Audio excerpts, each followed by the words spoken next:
이 시각 헤드라인 뉴스입니다. 윤석열 당선인이 에너지 공약으로 내세운 원자력 발전 강국 정책에 원전 관련주가 일제히 급등했습니다. 재건축 규제를 대폭 풀겠다는 공약의 분당과 일산 등 1기 신도시를 중심으로 재건축에 대한 기대감이 커지고 있습니다. 우크라이나 사태 장기화되고 있습니다. FOMC 회의를 앞두고 있는 상황에서 우리 증시 전망해 보도록 하겠습니다. 소비자 10명 중 6명이 대기업의 중고차 시장 진출에 대해 긍정적 대답을 내놨습니다. 센 경제라이브 시작합니다.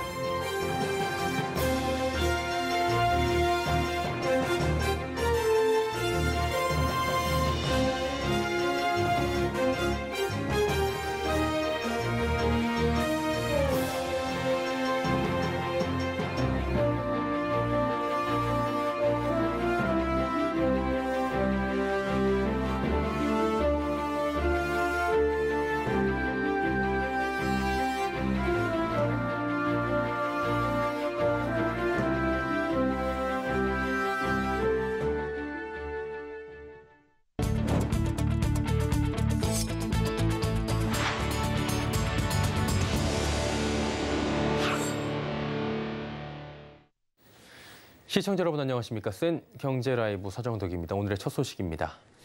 윤석열 국민의힘 당선인이 에너지 공약으로 내세운 원자력 발전 강국 정책에 원전 관련주가 일제히 급등했습니다. 실적 개선에 따라 수혜는 지속될 것이란 전망이 나오는데요. 윤혜림 기자입니다. 윤석열 국민의힘 대통령 후보가 제20대 대통령으로 당선되자 국내 증시에선 원전 관련주가 일제히 급등했습니다. 대선 전일인 지난 8일부터 11일까지 원전 관련주로 불리는 일진파워는 43.92%, 한신기계 37.18%, 한전산업 18.80%, 우진 15.93%가 올랐습니다. 특히 시가총액이 14조 원이 넘는 두산중공업은 11일 하루 동안 외국인이 547억 원을 순매수하는 등 해당 기간 동안 9.41%가 상승했습니다.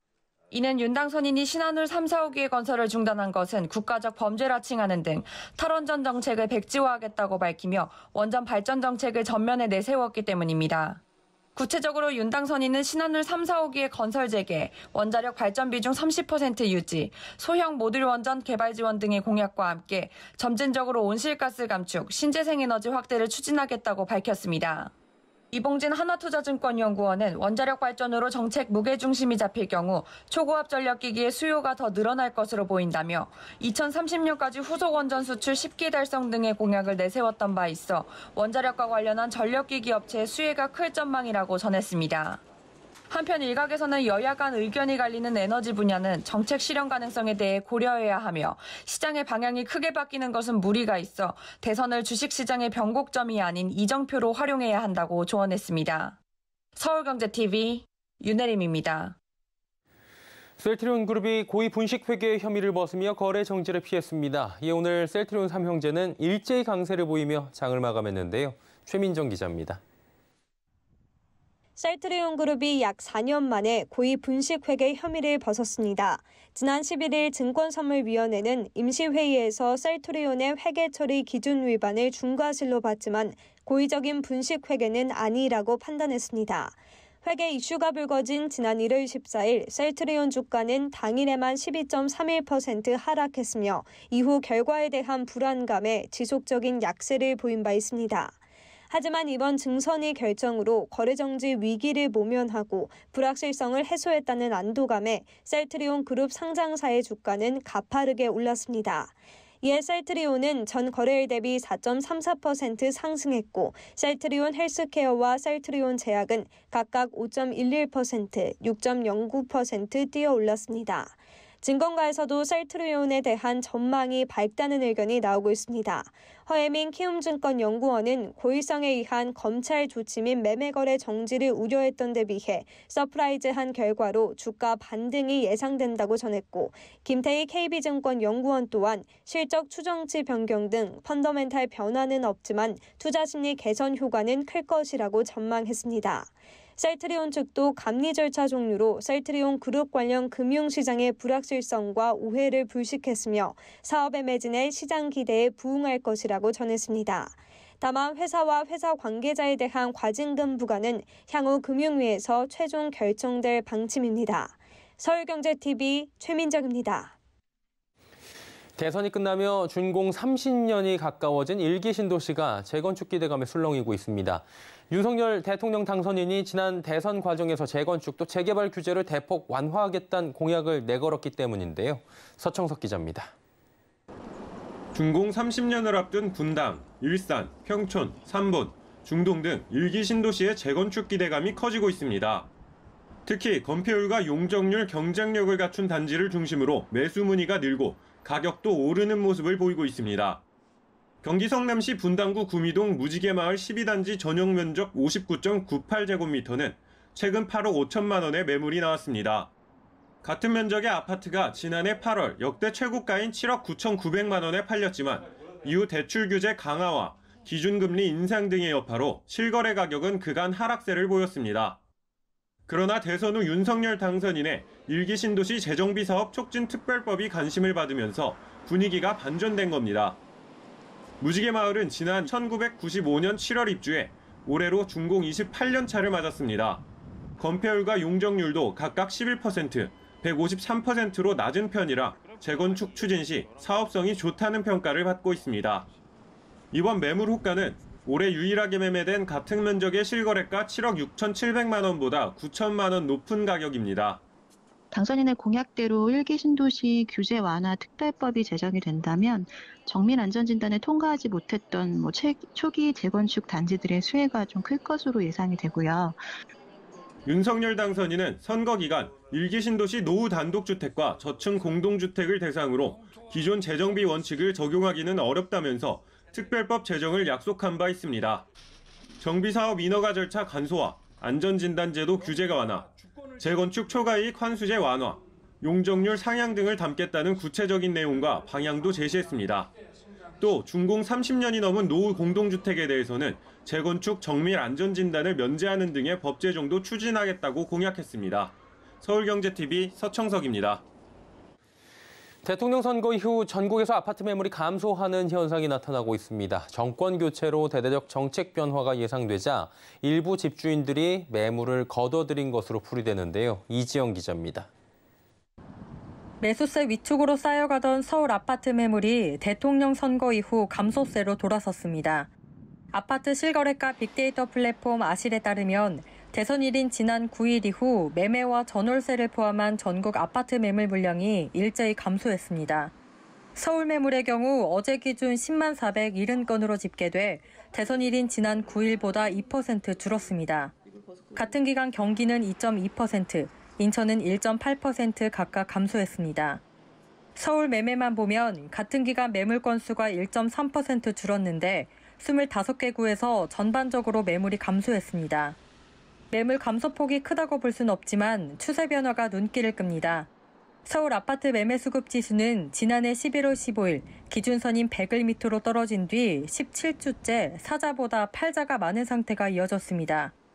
매수세가 급격히 위축되면서 5만 건 수준까지 늘었던 아파트 매물이 대선 직후 4만 건대로 급작스럽게 내려앉은 겁니다. 일부 재건축 단지에선 집값 상승 기대감에 일단 지켜보자는 매도인과 집값이 오르기 전에 사려는 매수인 사이의 눈치 싸움이 시작되는 분위기입니다. 기존에 재건축이 좀 지지부진했던 지역들도 재건축이 좀 빠르게 추진될 가능성이 높아져서 거기에 대한 기대감, 특히 이제 재건축 그 대상 단지들 위주로 해서 이러한 현상들은 계속 이어질 거로 보고. 일각에선 대선에 이어 6월 지방선거를 앞두고도 각종 개발 이슈가 떠오를 경우 집값 상승 기대를 부추겨 매물을 거둬들이는 현상이 더 짙어질 수 있다는 분석도 나옵니다. 서울경제TV 이지영입니다. 한국토지주택공사 LH가 올해부터 입주민 중심의 주거생활 서비스를 더욱 강화해 제공하겠다고 밝혔습니다. LH 주거생활 서비스는 임대주택 입주민 삶의 질 향상과 복지 증진을 위해 LH가 능동적으로 발굴하고 지속적으로 제공하는 각종 서비스로 LH는 그동안 운영해온 서비스를 체계화하는 등 입주민이 체감할 수 있도록 서비스의 질을 확대키로 했습니다. LH는 2022년을 주거생활 서비스 혁신의 원년으로 삼고 입주민들의 삶의 질이 향상될 수 있도록 최선을 다하겠다는 방침입니다.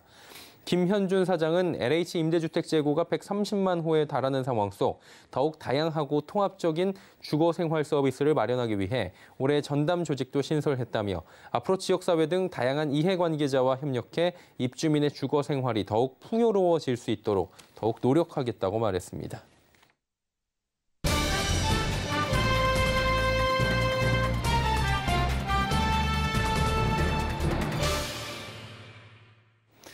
국내 증시 변동성이 여전하죠. 우크라이나 사태 장기화가 되고 있고요. 미 연준 FOMC 회의가 이제 며칠 남지 않은 상황입니다. 국내외 이렇게 산적한 이슈, 향후 증시 전망들 짚어봐야 될 텐데요. 증권부 김혜영 기자 연결돼 있습니다. 김 기자 나와 있습니까? 네, 증권부 김혜영입니다. 변동성이 오늘도 상당했고요. 지금 증시를 둘러싼 여러 가지 외부 요인들도 상당한 상황입니다. 외국인 투자자의 이런 와중에 한국 증시 이탈이 심상치 않다고 하는데 전해주시죠. 코스피 시가총액에서 외국인이 차지하는 비중이 6년 만에 최저로 쪼그라들었습니다. 현재 코스피 시총이 2,091조 원 수준인데요. 이 중에 외국인 비중이 31.8% 규모로 줄었습니다. 2016년 2월 11일 이후 6년 1개월 만에 가장 낮은 수치입니다. 1년 전과 비교를 해봐도 4.8%포인트 급감한 수치인데요. 2020년 초 40%에 육박했던 외인 비중은 지난해 말 33.5%까지 낮아졌고 줄곧 해서 감소세를 나타내고 있습니다. 러시아의 우크라이나 침공으로 인한 위험자산 회피 심리가 강해진 데다 달러화에 대한 원달러 환율 상승으로 인해 환차손이 발생하면서 외국인이 국내 주식을 매도하고 있는 것으로 분석됩니다. 예, 또 미 연준의 FOMC 경계감도 지금 상당한데요. 시장이 사실 가장 크게 주목을 하고 있잖아요. 전망은 어떻습니까? 네, 오는 15일에서 16일이죠. 미국 연준의 FOMC 회의가 열립니다. 현재 시장에서는 0.25%포인트 인상을 유력시하고 있는데요. 이렇게 되면 약 3년 만에 미국의 제로금리 시대도 막을 내리게 됩니다. 연준의 금리 인상은 사실상 선택의 여지가 없습니다. 현재 미국의 인플레이션이 8%에 육박하면서 40년 만에 최대치입니다. 결국 물가 고공행진이 연준의 금리 인상에 힘을 싣고 있습니다. 다만 우크라이나 사태 여파로 인해서 경기 둔화도 우려가 되는 상황인데요. 이 부분도 간과할 수가 없기 때문에 당초에 거론됐던 0.5%포인트 인상, 그러니까 빅스텝 가능성은 줄어든 상태입니다. 결국에는 이것들이 국내 증시에 어떤 영향을 줄지 이 부분이 관심이 쏠리고 있는데 미칠 영향도 좀 전해주시죠. 네, 일단 전문가들은 이번 인상 자체가 국내 증시에 미치는 영향은 제한적일 것으로 보고 있습니다. 연준의 긴축 보폭이 아무래도 좁아졌기 때문인데요. 또한 이미 연초부터 미국발 긴축 공포가 증시에 들이우면서 어느 정도 지금 선반영이 된 상태입니다. 관건은 연준의 다음 행보죠. QT 그러니까 대차 대조표 축소 전망 그리고 인플레이션, 우크라이나 사태에 대해서 과연 이번 3월 FOMC에서 파월 의장이 어떤 발언을 내놓는지가 더 큰 관심사인데요. 이와 함께 향후 인상 속도에 따라 변동성이 확대될 수 있다는 부분도 주시를 좀 해야 할 것 같습니다. 특히 지금 연준의 셈법이 굉장히 복잡한 상태입니다. 물가가 뛰고 있기 때문에 금리를 올리긴 올려야 하는데 경기 둔화 등 스태그플레이션 공포도 상당하거든요. 이 때문에 점도표 변화 여부가 관심사인데 아무래도 추가 금리 인상에 대한 어느 정도의 힌트를 얻을 수가 있을 겁니다. 지난해 12월 공개된 점도표는 올해 최소 3차례의 기준금리 인상을 시사한 바가 있는데 현재 시장에서는 3월 점도표에 대해선 올해 6에서 7회 정도의 인상을 예상하고 있습니다. 우크라 사태 FOMC까지 대내외 불확실성이 지금 굉장히 큰 상황입니다. 시장 상황 불안한데요. 대응 전략 마지막으로 짚어주시죠. 전문가들은 코스피 2,500선 진입 시 비중 확대 전략이 유효하다고 내다보고 있습니다. 다만 주 초중반까지 2,600대에서 안정적인 흐름을 이어간다면 비중 확대 시점을 FOMC 이후로 늦추라고 조언하고 있는데요. 이 가운데 업종 관련해서는 인플레이션 상황에서 가격 정가가 용이한 업종 혹은 신정부 정책 모멘텀을 기대할 수 있는 업종에 집중할 필요가 있다고 조언하고 있습니다. 건설, 건자재, 원전 업종 등에 대한 투자 심리 회복이 기대가 되는 상황인데 벌써 어느 정도 강세가 조금 이어지고 있기 때문에 접근하시려는 분들은 이 부분 유의하시면서 체크하셔야겠습니다. 네, 전략들까지 함께 짚어봤습니다. 증권부의 김혜영 기자였습니다. 수고하셨습니다. 네, 감사합니다.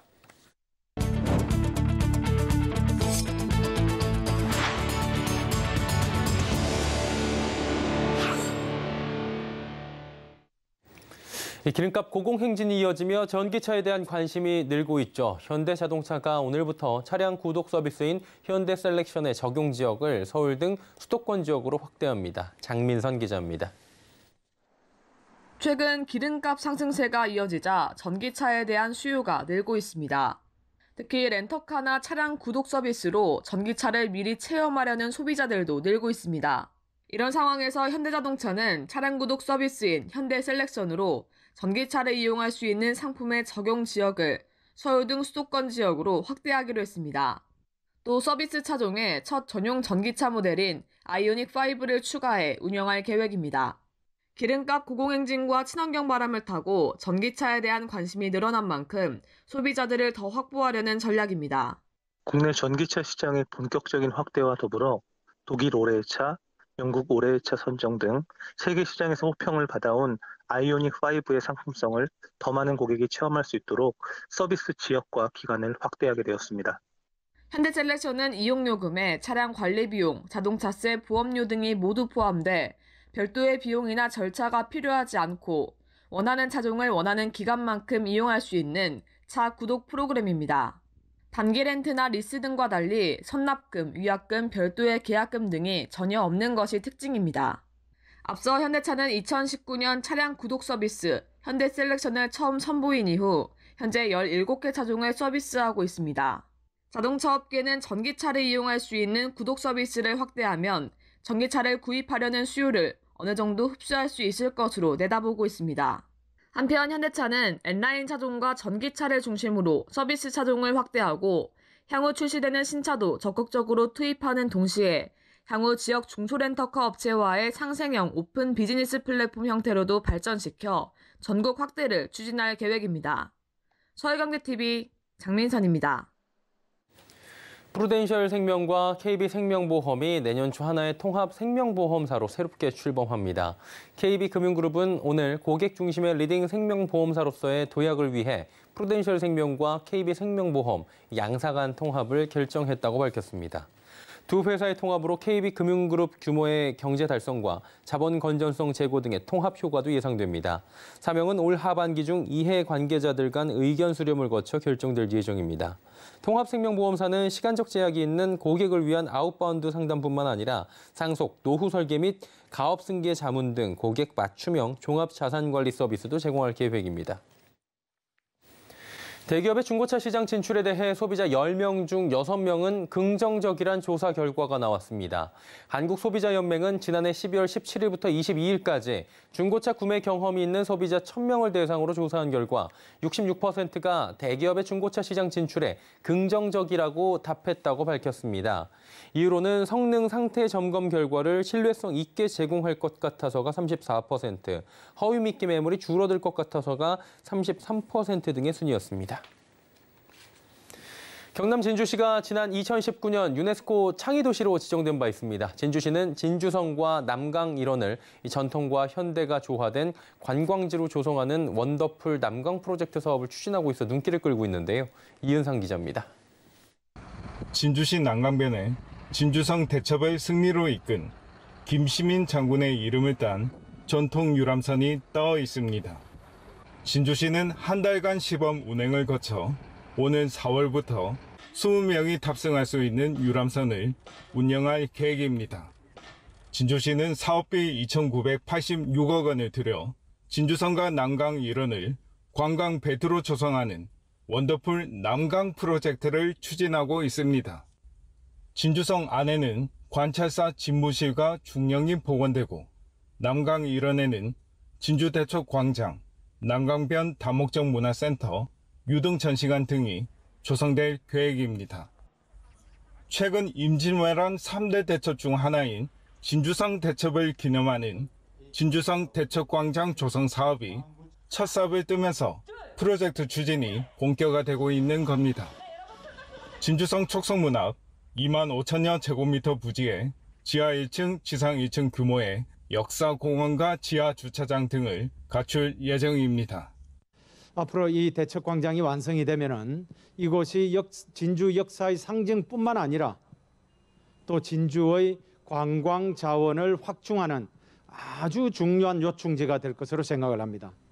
진주성과 대척광장, 그리고 남강의 옛 나룻배, 그리고 건너편의 유등 전시관, 이런 것들이 한 묶음으로 되고, 하지만 이곳 터에서 출토된 다양한 유물들을 어떻게 보존할 것인지에 대한 과제도 남은 상황.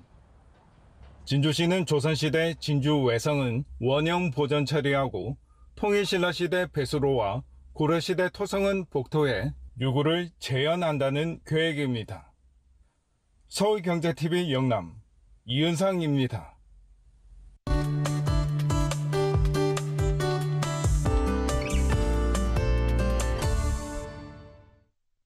기후위기로 인해 갈수록 인명피해가 증가하고 있는데 경제적 영향도 같이 커지고 있다고 하죠. 기후위기, 곧 경제적 위기가 되고 있다는 건데요. 예컨대 작년에 미국을 강타했던 슈퍼허리케인 아이다로 인해서 루이지애나 보험사 2곳이 파산했다고 합니다. 거래 고객만 2만 8천 명, 보험사의 피해액이 최대 47조 원에 달했다고 하고요. 그래서 최근에 많은 기업들이 위험 요인으로 기후재난을 넣기 시작했다고 하는데요. 오늘은 이 자세한 이야기 좀 나눠보도록 하겠습니다. K외대 반기성 센터장 오늘도 함께합니다. 어서 오세요. 네, 안녕하세요. 예, 기후재난이 안 일어나면 좋은데 참 이건 자연이기 때문에 저희가 어떻게 할 수는 없고요. 근데 이게 발생을 하면 보험사 피해로만 딱 끝나면 좋은데 그게 아니잖아요. 그렇죠. 예. 이런 기후재난이 발생하면 보험사의 피해로 끝나지는 않습니다. 일단 뭐 기후재난으로 인한 산불이나 태풍으로 인한 집에 파손이 생기고 재산상의 어떤 피해에 대해서 보험사가 배상을 해줘야 하는데 뭐 슈퍼허리케인 아이다처럼 45조 원의 피해를 배상해 줄 수 있는 회사가 정말 거의 없다 보니까 그렇죠. 보험사는 뭐 파산할 수밖에 없죠. 자, 그런데 이제 보험사가 파산하게 되면 당장 보험 계약을 했던 많은 사람들이 피해를 입게 되고요. 재난을 입은 지역의 집이라든가 건물을 담보로 돈을 대출해 줬던 은행도 경영에 어려움을 겪게 되고요. 만일 은행이 위기에 처하게 된다면 은행에서 자금을 융통하는 산업계도 붕괴할 가능성이 커지게 됩니다. 자, 이제 또 다른 한번 예를 들어보죠. 작년 12월에 발표했던 미 해양대기청 보고서에 의하면 미국에서는 인구의 거의 40%가 해안 지역에 살고 있고 유엔의 해양 지도에 따르면 세계적으로 10대 도시 중 8개가 해안 근처에 있어서 해수면 상승에 아주 직접적인 영향을 받는데요. 해안선을 따라 만들어진 도시들에게 해수면 상승은 지역이 어떤 이런 지역들이 부동산만 뿐만 아니라 기반시설도 다 위협을 합니다. 예. 도로라든가 다리라든가 지하철이라든가 상수도, 유정 및 가스정, 발전소, 하수처리장, 매립지 등은 모두 해수면 상승으로 인해서 위험에 처하게 되는 것이죠. 그러니까 예전처럼 기후재난이 기후재난으로만 그치는 것이 아니라 사회적인 재앙으로 다가오고 있다는 겁니다. 그러니까 한마디로 시스템 붕괴로 이어지면서 사회를 무너뜨릴 수 있다 이렇게 보게 되는 건데요. 결국에 의도치 않게 피해를 보는 거잖아요. 이 문제를 해결하기 위해서는 결국엔 경영이 굉장히 중요해질 것 같아요. 네, 그렇습니다. 이런 기후적인 요인으로 인한 리스크를 갖다 줄이기 위한 어떻게 보면은 이제 경영 리스크를 줄이기 위해서 기업들이 이제 여러 가지 방안을 강구를 그렇죠. 하죠. 뭐 예를 든다면 올해 2월에 구글은 공급망 위험 요인에 산불을 추가를 했습니다. 작년에 발생한 공급망 붕괴의 주 원인이 코로나19가 아니라 기후위기였다는 겁니다. 구글은 최근 연간 보고서 공시를 통해서 공급망에 대한 잠재적 위협 요소로 지금까지 해수면 상승, 홍수 등을 기재를 해왔는데 올해부터는 산불을 추가로 기재하기로 했다라고 밝혔죠. 특히 산불에 의한 대기질 오염, 산불 예방을 위한 전력 차단이 추가가 되었는데요. 대기질 오염의 경우 작년에 미 서부 지역의 대형 산불 영향으로 보입니다. 미 서부 지역에서 발생했던 초대형 산불에서 발생했던 대기 오염 물질이 뉴욕 등 동부 지역에 영향을 주었다는 것이죠. 동부 지역의 대기질 악화 경보가 내려졌는데 뉴욕의 24시간 평균 대기질 지수가 157로 15년 만에 최악 수준이었습니다. 이로 인한 건강 피해 등 사회적 경제적 피해는 막대했었죠. 예.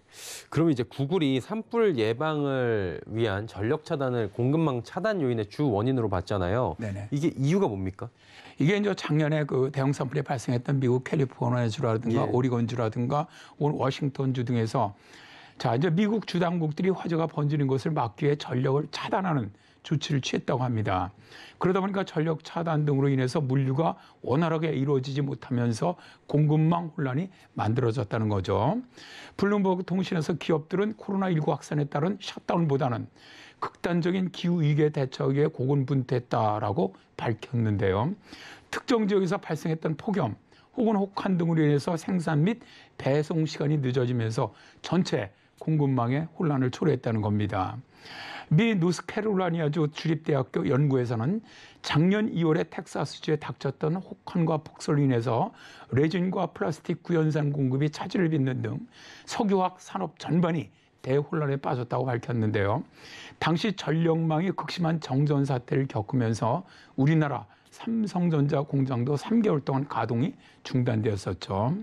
자, 이제는 캐나다 섭의 폭염이라든가 대형 산불이 미일 시장을 교란시키는 것이라든가 브라질의 대가뭄이 세계 식품 시장 공급망을 교란시킨 것도 하나의 예입니다.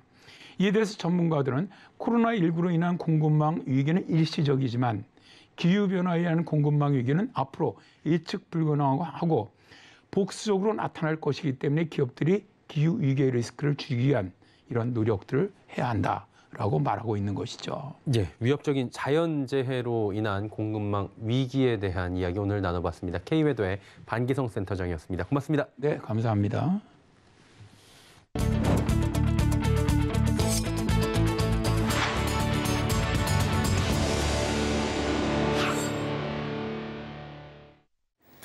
센 경제라이브 저희가 준비한 소식은 여기까지입니다. 편안한 저녁 시간 보내시길 바랍니다. 고맙습니다.